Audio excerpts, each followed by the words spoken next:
The sport you care about, we're talking about it. The Full Court Press on Sports Talk Radio, 106.9 FM, 1390 AM. The Fan.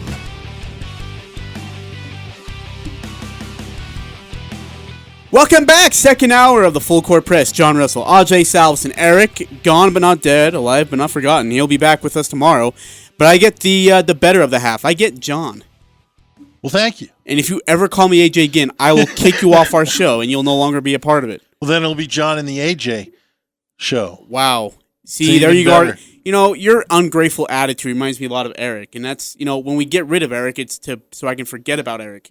Well, honestly, you can't do that, though. Eric's usually excited to call me to ask me to fill in for him because he needs a break from you periodically. But I know today he was disappointed because we got a special guest in studio. Absolutely. John, you want to introduce him for us? You betcha. It's a pleasure. It's kind of odd. We talked football the first hour, but it's hard to believe. I mean, we're right around the corner from basketball, and we've got Utah State women's basketball coach Jerry Finkbeiner. Coach, thank you. John, hey Ajay, it's nice to be here. We just got off the practice floor. In fact, did you really? You're probably still on the floor right now, but we're there. September 26th is the first official practice day, but us and the men are going individual workouts, team workouts, up to 4 hours a week with the kids. So we're pretty much grinding it right now. One thing, as I was doing a little prep for the show tonight, you're in your 8th year, aren't you? Or are you coming up on 9th? Coming up on 8th. This is my 8th year. Crazy. Yeah. Crazy. It seemed like just yesterday, I think I might have been in the station here the opening week. I was in Logan, Utah, Cache Valley, and what's up with Coach Fink coming from Oral Roberts University, and 8 years later, and lost a little bit of hair, gained about 20 pounds, and here we go. Hey, Coach, want to ask you, when you look at these five, I believe you said you got 5 new players coming on. What is the one thing that you are learning about these new players, and who has stood out to you so far? Well, good question, Ajay, and it's a 2 or 3-fold answer on that. We have an advantage this year with this particular team because we went to Mexico this summer. Once every 4 years, the NCAA allows you to take an international trip. Cozumel, Mexico is my sweet spot. I love taking teams there. But to answer that question just kind of right there is that we have a chance to see them. We had 10 practice days leading up to the trip. Had about 8-9 days down there, played 3 games, put on 2 clinics. Had 3 or 4 practices in Cozumel, and so now we're back hitting the floor. So these 4 freshmen and 1 transfer came to us really to be backup players off the bench, but we had 3 transfers and 2 grads last year, and so these freshmen are going to step in and play right away. And we recruited scoring, and I'm keeping my fingers crossed that the high school stats will parlay themselves into college stats because we recruited scoring players, and all 5 of these kids can score, can shoot the basketball. I got Coach, when you came in, we always asked our guests, is there anything you want to bring up? And the first thing you said is we went to Cozumel, and the grin on your face was enormous. So clearly that is a special place for you, and coming away with 3 victories in your matchups, I'm sure that helps. But as a coach, what are you looking to find when you do that? Because I'd imagine it's not about going down and getting W's. No, it's not, and that's probably try to answer the same way. I can go an hour on this Cozumel trip that we took, but historically, many years ago as a college player, I was privileged to go to Asia, to Australia, to Europe and play South America. And as a college coach, probably on the average, I've taken my teams every 4 years at least. When I was a small college coach, we went every year. And saying that, John, is that I think you'll ask the girls here too, now or 20 years from now, what's the highlight of your experience at Utah State? And it's always been, almost exclusively, is the international trip we took. Because of the things that we expose the girls to, we get them out of their comfort zone, we challenge them, put a little pressure on them, eat a lot of guacamole, do a lot of tourist stuff. I mean, everything is just jam-packed into 8 days, and we come home tired. And, for the girls, we put them in place of service. We work with the underprivileged kids when we go, put on clinics. We put them in place of being ambassadors of the game, do coaches clinics, basketball clinics. We make them as ambassadors of America, of Utah State, how we present ourselves, how we look, how we walk around in the plazas of the town. So it's just all kinds of things happening there. And then probably the biggest thing biggest really value of this trip is, yes, we played a lot of ball, got a lot of practice in, but we put the girls in a position where they're serving other people. And they see people that don't have as much as we have, and they become more appreciative of American life. They become more appreciative of Utah State University and what we give these kids. And it just really rounds out, I think, a total student-athlete experience, because we try to recruit student athletes, kids that are both successful in the classroom and the playing court. But in today's world, a lot of these kids are really spoiled, and they've been hand-fed most of their lives as athletes. So we put them in a position where there is that exposure to you're a privileged group, you're a blessed group, you're a group that's given a lot. How much can you give back? And so these experiences really build on team chemistry, build on maturity.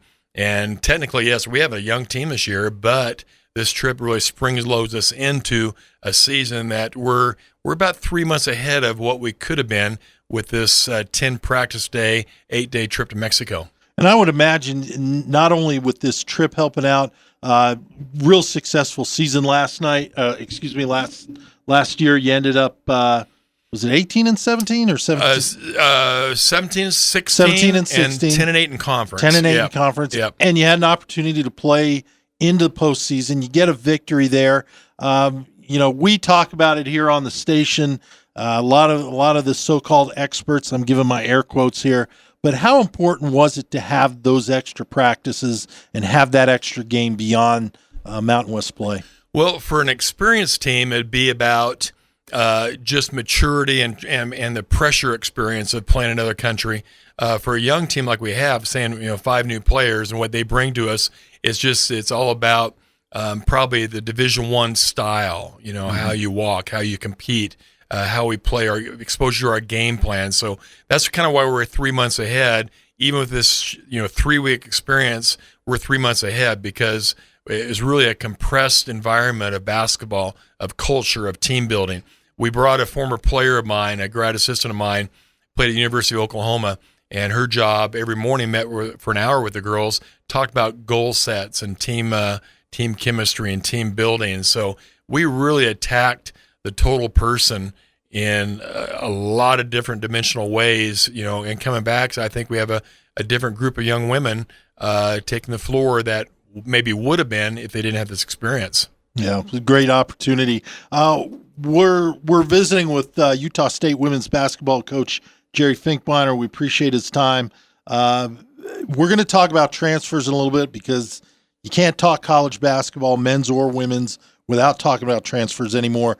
But I'm just curious, as far as you've got a young team, are there some players, did somebody step up? Do you have somebody kind of stepping into that role? Because some of the players that you've lost this last year were your senior players, who I assume were providing leadership, direction. Have some other players stepped up into that, or are you waiting to see for that happen? Yeah, we had, John, I forgot the exact number. We lost something like 88% of our minutes and 88% of our stats. And Coach, how are you going to survive this year? But Marlene from Africa, I can't see her last name even yet after 2 years of coaching her.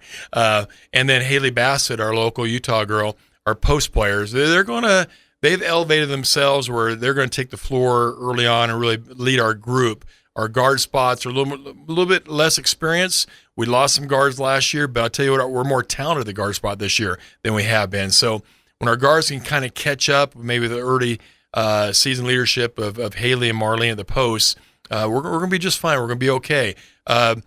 Probably a player that I wish our Cache Valley people could watch this year, Shyla Latone, a transfer from Cleveland State. I recruited her out of high school. We lost her out to Cleveland State for 1 year. She called me last spring. She said, Coach, I made a bad decision. Can I come back to Utah State?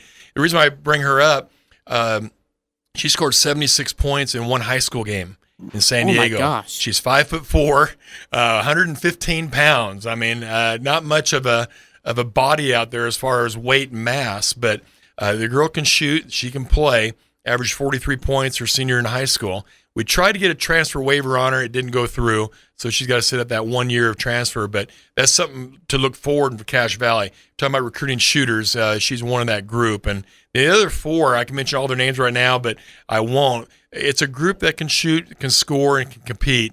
It's just that experience of Cozumel is elevated them quickly, but they still have more to learn. But they're going to be okay. We're going to be okay at the guard spot. Hey, Coach, I want to ask you, when you go to recruits' houses or when you go into transfers' houses and you talk to them, what's your message of why they should come to Utah State and play basketball here at this university? Yeah, good question, Ajay. Just we, as I mentioned earlier, I'm all about the student athlete. I'm all about getting a kid that can compete in the classroom too and can represent our university and win games at the same time. So we're looking for that kind of package. We're trying to inspire that package and have kids kind of magnet towards us in that frame. But there's a lot of young women we meet, a lot of parents, a lot of families, and as the process proceeds through sophomore year, junior year, senior year, official visits, it's quite a process. It takes a lot of time. NCAA rules prohibit me of who are going to sign this fall, but our locals will be very happy with our signing. We had 2 verbals over the weekend. We had 1 this past summer. It's a very good class coming in. I'm very excited to announce this group first week of November. So we'll just have to wait. There's about as you should be that's on the pretty radio. Good tease right there. That's a teaser if I've ever heard one. So. I'm trying to also prompt myself to come back here, John, Ajay. So yeah, we'll get you back. Don't worry. We'll do that. Deal. I always want to. One of the things that I always wanted to represent was what good students we have here. And I think last year you had 9 players that were academic all Mountain West and 4 that were Mountain West Scholar athletes. And that with the work you put them through, I mean, that just goes to show the quality of athlete that you're bringing in, that they can carry both sides. It is. And John, I appreciate you bringing that up because we have a 3.4, I believe, cumulative as a team. Philosophically, I think I probably have the least amount of rules on our kids than most coaches have around the country because there's a trust factor. Some of this Cozumel's built into it, but there's a trust factor, and I think good students know where to study, how to study, when to study, so I don't put a whole lot of rules onto them. But there's a good, we're a low drama team, we're a low baggage team, and that's part of our recruiting talk, Ajay, is these kids coming in. And a lot of young women respond to that, and the kids that do, they're the ones we want to get verbal and sign on with us. But yes, good academic group, and I think we're onto something right now too with this group here, and the 3 or 4 that are coming in next year is that there's a core group that also can win basketball games, and hopefully we can keep them for 4 years. Yeah, that would be nice. There's the great segue. I had a couple other questions. Yep. Did you have something, Ajay? Well, I'll go ahead and ask my question actually after at the end. It's more of a closing question. If anything, okay, fair enough. With all respect. Let's talk about the whole transfer situation. Unfortunately, Utah State's lost not just a couple players last year, but they've lost top players in the last two of the last 3 years.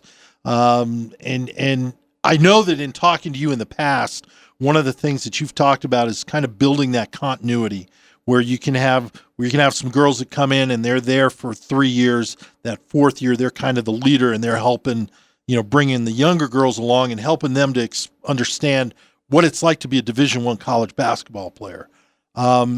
What's happening? That's good, and that's a very fair question because it's all around the NCAA. I think on the average 2.8 transfers per year per program around the country. We lost 3 last year, so we're right at the average. Nothing abnormal here. Pretty normal, but I'd like to keep that. I'd like to lessen that because it's all about continuity, as you said. As players get older, they provide the leadership, they provide the core, they provide the maturity, they provide the been there and done that type of feel and how they walk. We lost a kid 3 or 4 years ago to Florida who led the SEC in scoring. What if we had her for her junior and senior year? Last year we lost Shannon Duffy to Missouri, who's odds-on favorite to be Mountain West Player of the Year this year. Lost her for her senior year. And so, it's a hit to the program, and there's some philosophical things I really can't say on the radio, but it's kind of the sign of the times, basically. is the grass greener on the other side of the fence? I venture to say most of the time, if it is, it's AstroTurf. It's not good green grass to chew on. And I've had players transfer before other programs, but it's now kind of a thing that the NCAA is their backs against the wall, and they've kind of provided avenues to where it's easier to transfer now. They're eligible quicker, less penalty. And so it's just a sign of the times. I think the women have kind of caught up with the men. The men had this problem really jump out about 3 years ago. Now it's here with the women too, and it's too bad. It's too bad. It hurts local programs. I think it really hurts mid-level programs. Mm-hmm. It really does for us because we develop kids hard, and that's a big part of what we are. We're really a developed program within the system, and we develop these kids where they're getting 19 points, 12 rebounds a game, heading the senior year, and they're gone. And so it's a killer. But at the same time, there's no excuse aside. That's a sign of the times, and I'm really happy that we took this trip to Cozumel. It gets back to that. That's the backbone of our program anyway. But in today's world, trips like this really help us overcome those kind of obstacles that we're faced with. Sure. No, and they're much needed. As a coach, and you can dance the line here as to what you can say and what you can't. But how do you keep the kid here? Because some of them, there are just some that they're gone regardless. They want to see the other, like you said, they want to, see if the grass really is greener.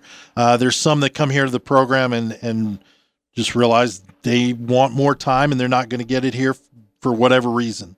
But as a coach, you obviously, that's your challenge.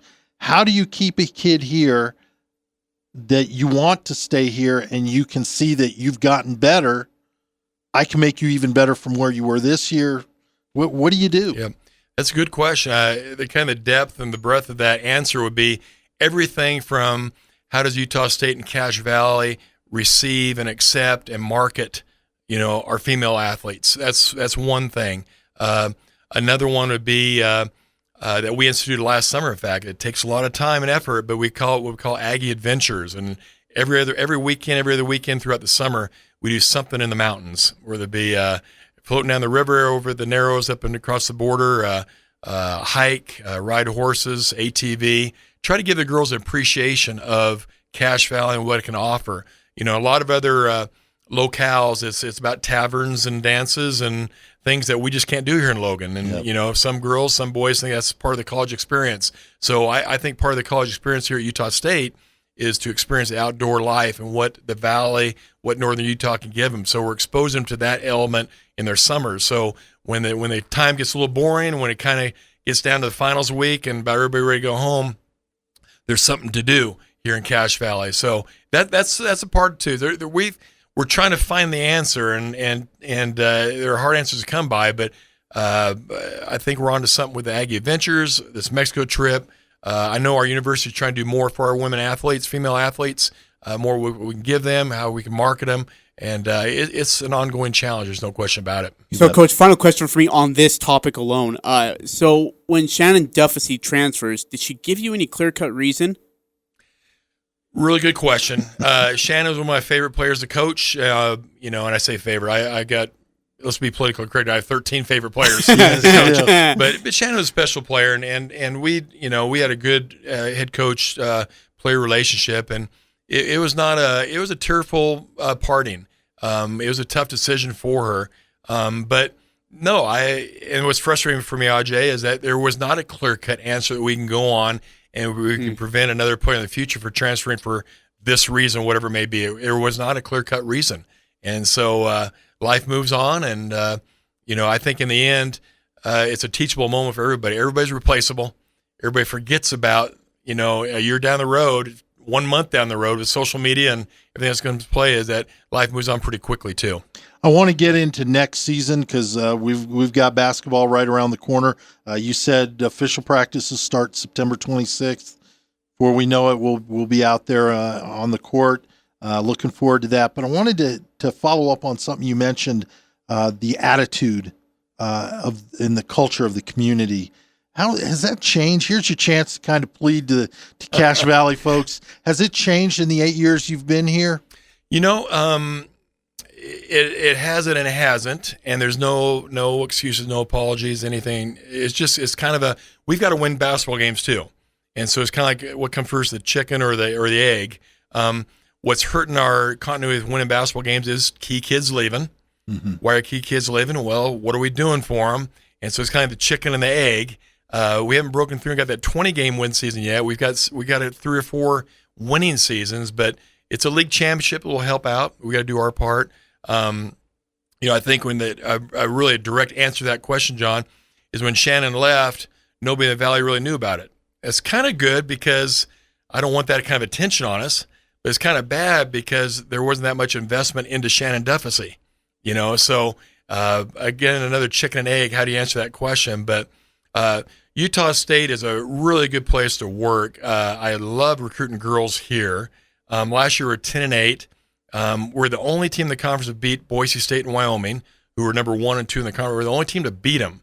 So in theory, with team returning this year, we might be the team. But we step back and we kind of start over again. So it's a challenge of the job. These girls are verbal with us early on here. And, who they are coming in here. We're getting there. It's a tall mountain. We've been pushed down a couple of times, but we're still climbing. So, Ajay, remember, November 1st, Coach Finkbeiner is back here. Right? Yeah, it worked. So Coach, I got to ask you, this schedule is really actually unique. I mean, you're at Oregon, which is also always a tough place to play, at BYU, and that's always a fun one. That's an 11 a.m. game, by the way, on Tuesday, November 26th. Dixie State, you got some great teams on this schedule in non-conference. Can you talk about that? Yeah, Oregon is picked to win the NCAA this year. They played here last year, so Goodness gracious. Some of our Cache Valley fans of basketball missed one of the top teams in the country last year here at our floor. We returned that game. We're at Oregon State, who's a top 10 team, at BYU, obviously. Then we have I can't recall right now, you kind of caught me a little bit off guard coming off the practice floor, but we have a pretty good home schedule. North Texas coming in. Yep. I don't know, Ajay, if you have it in front of you, but it's a good mix this year. It's a very fair schedule. Dixie State here as Dixie well. State, That'd be a good one. New Division I program now. And I tell you, the BYU, I've put them 7 times now. We've had one game that wasn't hung in the balance in the last 30 seconds. And so double overtime, single overtimes. Last year they beat us in double overtime here. And really a weird thing happened. Never happened to me as a coach before. But with about 35, 40 seconds left, we're ahead by 2, and we foul them. They made the bonus 1-and-1. They got 2 free throws out of it. There was a timeout. After the timeout, the referees called us back out, and they got 2 more free throws. And because of that, we went overtime and another overtime. That's right. So really, I remember this. Yeah, we looked at each other, what's going on here? And they actually got 4 free throws in a row.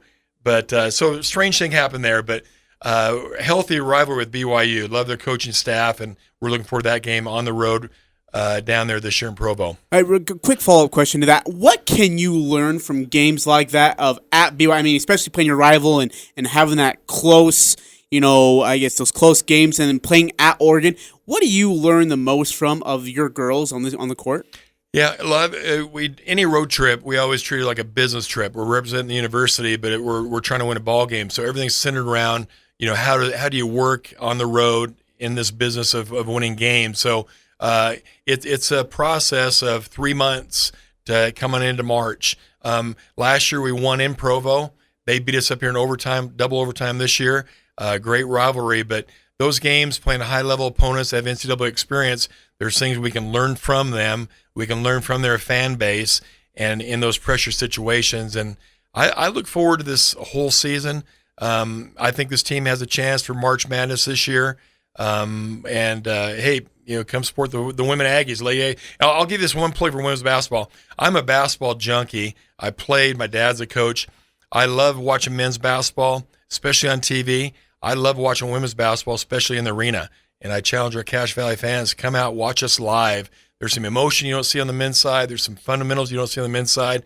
The men play over the rim. We play under the rim. Two completely different games. But if you're a basketball junkie, you should appreciate both kinds of games. It is. It's 2 different games. I got just a couple more questions, and we're going to let you out. You made the mistake of saying we had as much time as we need. I always want to give the coaches a chance, especially basketball. You got a new assistant coach with you this year, but if you don't mind, quick rundown of your assistant coaches and their responsibilities. Good, really good question. Appreciate that. Ben Finkbeiner, we have the same name. We are related. He's my associate head coach. Been here with me for going on 5 years now. He's in charge of our offense this year. Moved him over the offense. I'm kind of treating like a football staff. I'm going to be kind of the head coach role. I got 2 coordinators, and Ben will be our offensive side. We're going to try to do more up-tempo this year. Coach Rod Jensen, we call him Coach J, actually was a former Boise State men's coach back 15, 20 years ago.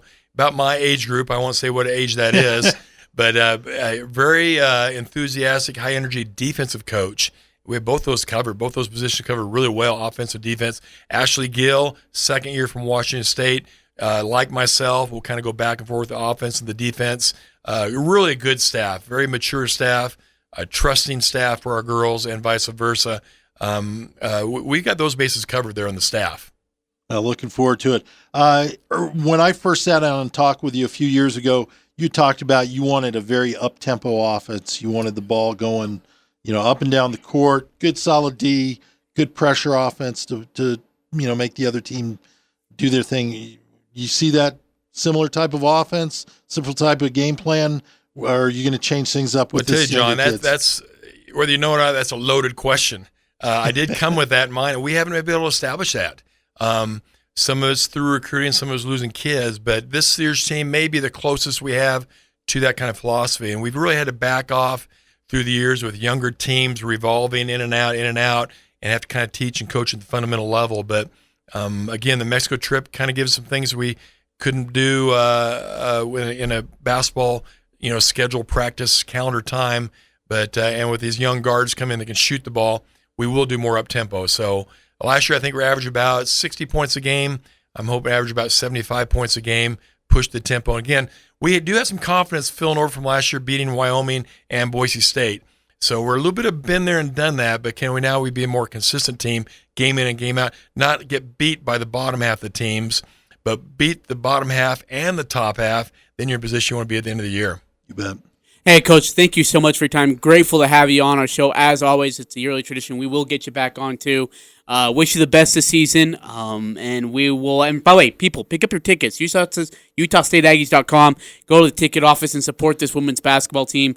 Should be another fun season with a great schedule. Yeah, that's Coach Jerry Finkbeiner. Yeah, John, I listen to Craig and Al on the way to work, and I listen to you guys on the way back. There you go. Well, that's an unhealthy mix. I don't encourage it to anybody. Appreciate it. Thanks for joining us. Go Aggies. As Coach Finkbeiner, USU women's head basketball coach again. Pick up your tickets at UtahStateAggies.com. Coming up next, we'll stick with Utah State basketball, and we'll get more into the USU men's basketball side as they have released their schedule. It's John Russell and Ajay Salvesen here on the Full Court Press. The Aggies, the Jazz, the high schools, the Full Court Press on Sports Talk Radio, 106.9 FM, 1390 AM, The Fan. I can see it in your eyes, taste it in our first kiss. John Russell, Ajay Salvesen, 5:31 your time here. It's second hour of the Full Court Press at 106.9 FM, 1390 AM, The Fan. Big thanks to Coach Finkbeiner for joining us here. You have to ask him the tough questions. You have to say, look, your best players are leaving. We want to know why. The fans want to know why. And that's what we did. And, he answered him, I guess. To a coach's perspective, he answered him. But, I mean, I don't know what else to do, man. Well, here's the thing I look at. You look at it both men's and women's side, is that it is more now the norm for somebody to leave than it is for them to stick around. Yeah. And I think that here at Utah State, we're so invested in the program. Aggie fans love their Aggie sports. And when somebody leaves, it's, it's a personal attack. It's, well, why aren't you staying in Cache Valley? The two top players that the Aggies have lost, the women's team in the last couple of years, Funda Nakasoglu went to Florida. And Shannon Duffy's going to Missouri. They're going to P5 schools. Now, I don't know the reason. Yeah, but that's on the surface, they're getting a chance to play at a higher level of ball. So what can you say?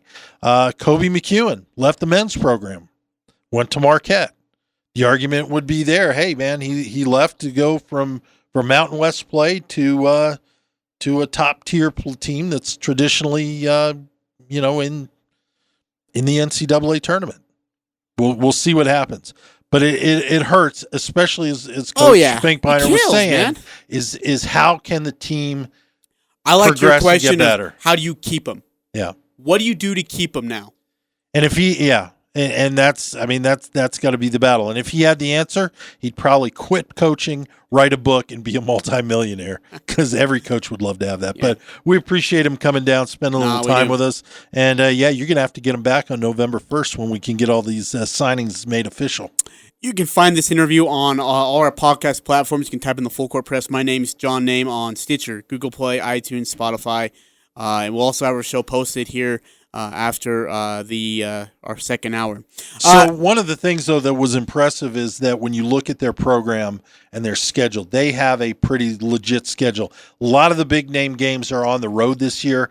He made a good point. Oregon was in here last year, and it's a shame there weren't more fans out there watching that game. You had a legitimate Final Four program in the Spectrum, and I don't think people realize that. This year they're returning it. They're at Oregon State, at BYU, but it's a different. I love his explanation. It's a different style of game. Men play above the rim, women play under the rim, but it's a different game. And get your tickets, get out there, check them out. All right, let's turn our heads to the other side of the spectrum. It's the USU men's basketball schedule. You like that? You've been saving that all night, haven't you? I have, since lunch. The 2019-2020 schedule has been announced. Now, the side note, there's 2 more games left. And, John, if I'm not mistaken, they're to be in December, and they're both at home. Correct. Is that correct? That is correct. But their schedule is saucy nonetheless, especially in non-conference. Let's start here. October 30th, they'll have an exhibition game versus College of Idaho. November 5th and November 8th and November 12th and 15th and 18th. So 5th, 8th, 12th, 15th, and 18th of November are all home games. Montana State, Weber State, Denver, North Carolina A&T, and UTSA, which is University of Texas San Antonio. Correct. They then head to Jamaica on November 22nd, where they'll face LSU, and then on November 24th, which is, by the way, the weekend of the Boise State Broncos football team visits Maverick Stadium. They'll have North Texas as well in Montego Bay. November 29th, they're at St. Mary's before they hit into conference play, early conference play, December 4th and 7th at San Jose State, and then December 7th, Saturday, versus Fresno at home. On December 14th, they play BYU in the Beehive Classic. By the way, it is official. Yuli Childs will not be available for that game yet. I hadn't heard that. That'll be a part of suspension, so he will not be there. So in the Beehive Classic, will be Utah State versus BYU December 14th. That's a 5 p.m. tip-off, by the way. It's been announced for that game. December 18th will be at the Toyota Center, home of the Houston Rockets versus South Florida. What a horrible trip for Florida, by the way, to have to come all the way to Texas. And then that's December 18th. And then Utah State returns the favor by heading to Sunrise, Florida, and taking on the Florida Gators of the SEC.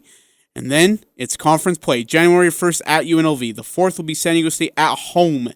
Remember, they didn't play San Diego State till midway through the year last year. Then there'll be January 11th, Nevada at home before they go to Boise. And then Air Force at home. It'll be the 2 games a week special. You'll have Nevada and Boise State. The following week will be Air Force and Colorado State at home before you head to Wyoming and San Diego State, January 28th and February 1st. 5th and 8th will be home games versus UNLV and Boise State. 11th and 15th will be at Colorado State and at Fresno State. 19th and 25th will be Wyoming and San Jose State at home before they have at New Mexico on February 29th. Again, remember, 2 more home games are anticipated to be added to the month of December. You can find these games and this schedule on UtahStateAggies.com. Find the men's basketball, and you'll find their schedule. John, the schedule when you see it. Well, first of all, when I look at it, adding 2 more games in November or December, that's going to be a hefty schedule because they already have 5 games scheduled in December, and they usually kind of try to relax things a little bit around Christmas so family, they can get together with family. What I like is just basically looking at the teams that are on the schedule, you're seeing a whole slew of different types of teams. You're seeing a whole different type of gameplay. And you're seeing teams that will prepare you for the Mountain West tournament and the NCAA tournament, which is ultimately what your end objective is. You want to be prepared so that going into the Mountain West tournament, you're ready for the competition. And then after you come out as champions, yes, I just said as you come out as champions, then you're ready to go to the NCAA tournament and to be ready. Last year, despite a decent schedule, I don't think Utah State was ready for Washington. I just don't think they were ready for what they were about to see. It was a whole different ball game. This year, you look at what they've got, and there's a lot of things in the teams that they're playing. You're seeing LSU, St. Mary's, BYU on a neutral court, South Florida, Florida. Those are all teams that are going to prepare you. But you're also seeing them play on a lot of neutral sites, which I like because that's the environment that you're going to be playing in. And I just love the way the schedule's put together. I love the teams that are on the schedule. And I think it's exactly what Coach Smith wants to prepare these guys for another run in the Mountain West tournament and another NCAA bid. Here's my question for you. Would you rather be at Maverick Stadium, 8:30 game at night, late November, Boise State, Utah State with something on the line for the Mountain West Championship, or be in Jamaica watching USU men's basketball? Oof. Well, for the those of us that are not independently wealthy like you are, stop Ajay, Just then stop it. we don't have the choice. We're going to be here because we'll not be hobnobbing with all the good folks in Jamaica. No, that's a great point, and really, I think a lot of that depends on what's on the line. If this game in Maverick means something, and if there is something on the line, I think you're going to see the stadium packed. I'll tell you, the first year we lived here. Well, the first year, it blew me away. The first year that I lived here, Boise State came here and played in Romney Stadium at that point in time. And what astounded me is I was standing at my work, looking out the window, and I couldn't believe all the Boise State flags driving around. People had come down for the game. Floored me. I don't want to see that anymore. And here's the situation, is whether the game means something or not. Aggie fans need to get out there and fill the stadium up. I don't want to see that blue and orange. That drives me nuts. But it is a situation where the Aggies should be in a situation with the football team that should mean something. There should be something on the line. And so, yeah, I'll have my hot chocolate and my parka and my hand warmers and foot warmers and, freezing it up. But, yeah, I'll be listening to see how the Aggies do in Jamaica, and hopefully that'll make me feel a little warmer. Again, the USU men's basketball schedule has been announced. There are no times on the games there except for just a few of them, including the tournament in Jamaica, as well as the Florida game, the Florida game, and then the one in Houston, Texas versus South Florida. Remember, 5 p.m. for the Beehive tip-off versus BYU on December 14th. So you can find that schedule on UtahStateAggies.com. One of the things you have to look at, and we need to step aside here for a second because I want to get your player of the week and we stats. still have that. We want to get that done. I totally spaced out since on I that. did my research, unlike you. Stop! I did my research. I just didn't remember. I saw you were watching Ariana Grande or something on the. Okay, it was Rihanna first of all, so get it right. I'm not 13. I'm just, that's too easy. I'm going to let that one go. We'll just let that. The basketball schedule, though, does play nicely into the Aggies' hands. We talked about football and that we don't have the easier teams on the schedule. Basketball, I think we only play New Mexico once. Yes, that is correct. And that's always a tough matchup. It is in Albuquerque, so I hate to see that. Oh, we only play Nevada once, too. And we only play Nevada once at home. So with what we struggled with on the football side, we're getting a little bit of a break, but basketball also a little different. So, of course, again, John Russell joining me. He does the pre and post for Utah State men's basketball. Post. Oh, okay. Sorry, post game for USU basketball, but breaks the games down better than anybody else. I swear I heard you on a pregame once. But I want to get your thoughts on this USU men's basketball team. I know it's just a brief. We're still a ways away from October 30th, I believe, when their exhibition is going to take place. When you see this team, the whole idea of repeating as Mount West champs blows everybody's minds, right? I mean, we went from mediocre program for the last 3-4 years to all of a sudden Mount West champs, NCAA appearance, and people are expecting a repeat, a copycat performance. Is that asking too much, though? Well, this goes back to when we were doing our show prep earlier. We were talking about the football team, and we were talking about Colorado State. That's a team that looks at Utah State and wants to beat us every year.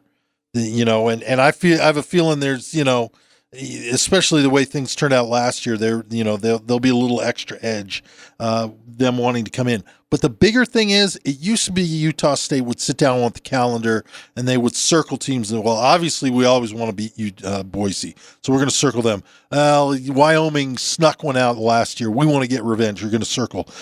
The problem is now Utah State, football-wise, is the one that's getting circled. People are saying, we beat Utah State, that will be the mark of a successful season. If we can do all the other things we want to do and beat Utah State, that's a successful season. Problem with the basketball team, nobody's going to sneak up on us. I don't think there's another Keita that's a question mark coming into the season that's going to have the type of season like he did. Now, hopefully I'm wrong, and hopefully there is one of the new guys that's going to come in and say, this guy's got potential, and then he blows up. People know who Sam Merrill is. That's scouting number one. You're sitting down with the coach and saying, okay, how are we going to stop Sam? Diego Brito. And Justin Bean, by the way, is no secret anymore either. No kidding. I just got a little tear in my eye thinking about Justin. Yeah, I mean, there are guys that they're going to step up and that stepped up last year that were unexpected. Now they're sitting down and they're saying, okay, number one, how are we going to slow Sam down? Okay, how are we going to defend Keita in the post? What are we going to do with his athleticism? But now it's also, okay, we know that Brito's a threat because we've seen him score when we've clamped down on Sam a little bit. We know that Justin Bean is the best rebounder in the Mountain West. These things are known. So who's going to step up?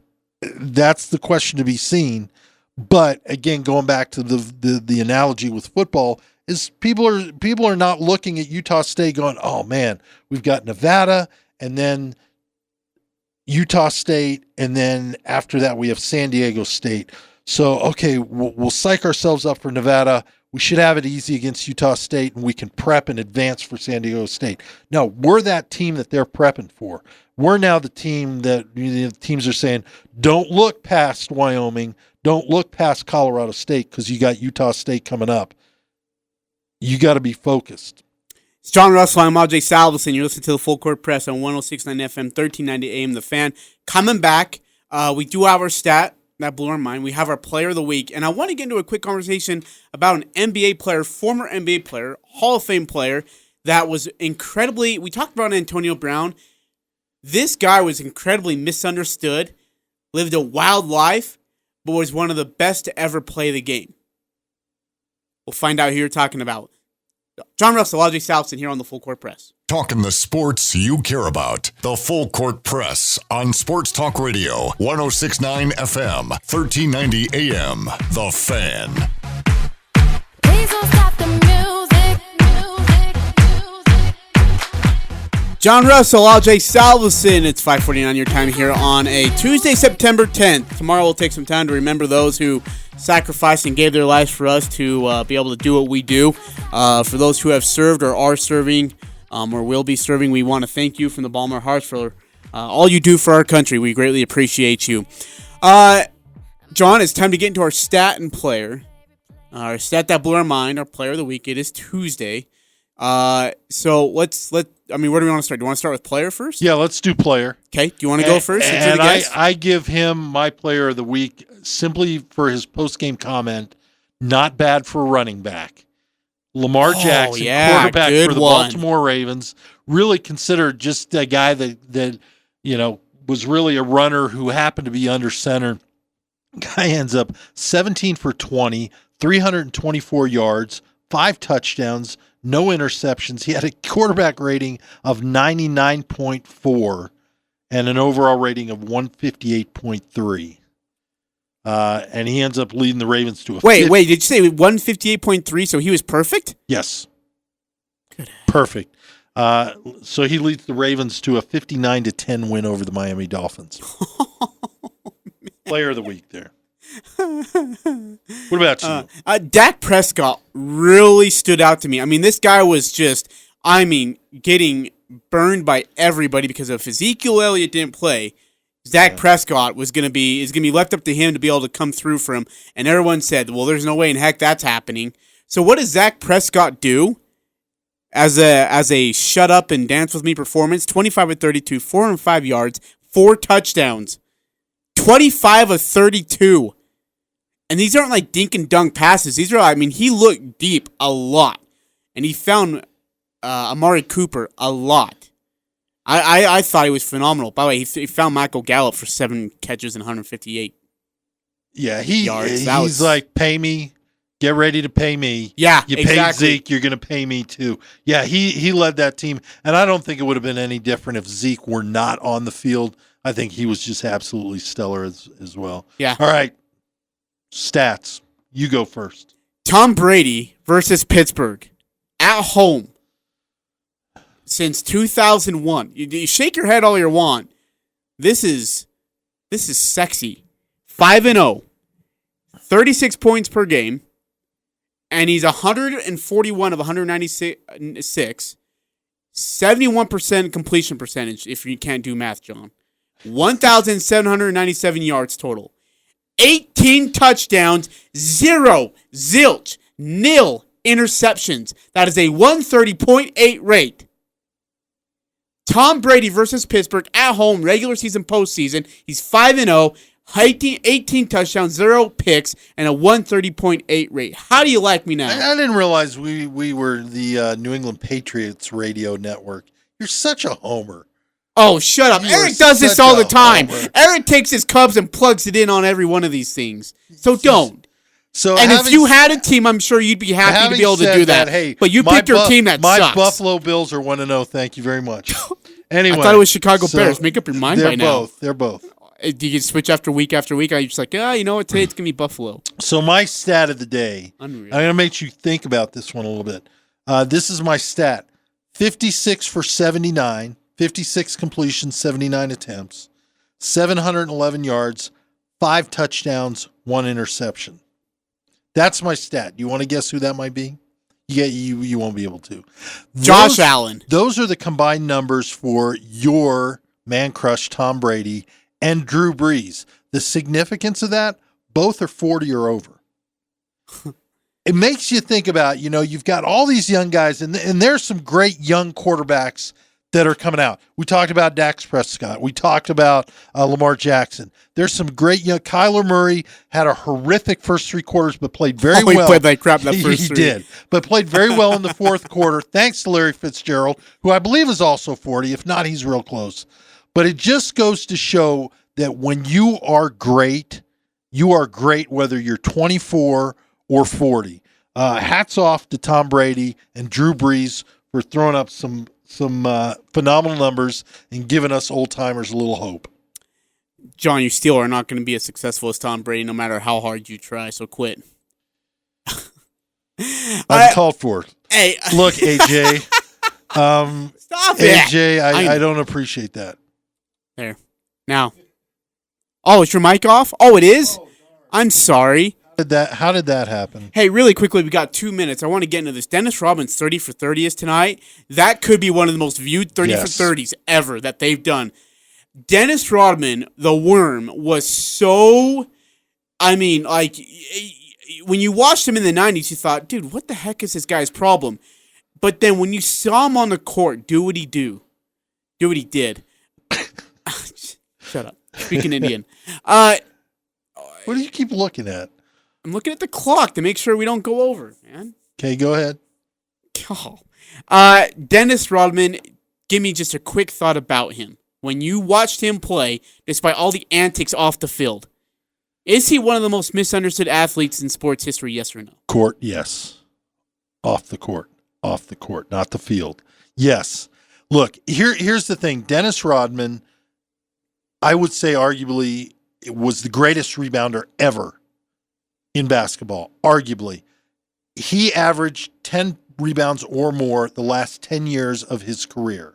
Now, granted, the last couple were injury prone, but he in 91, 92, averaged over 18, almost 19 rebounds a game. Watch this 30 for 30. It's going to be phenomenal. They're going to get beyond. I hope they do, because you're talking about one of the greatest defensive players, one of the greatest rebounders ever. That's the thing, is that people misunderstand how good he was.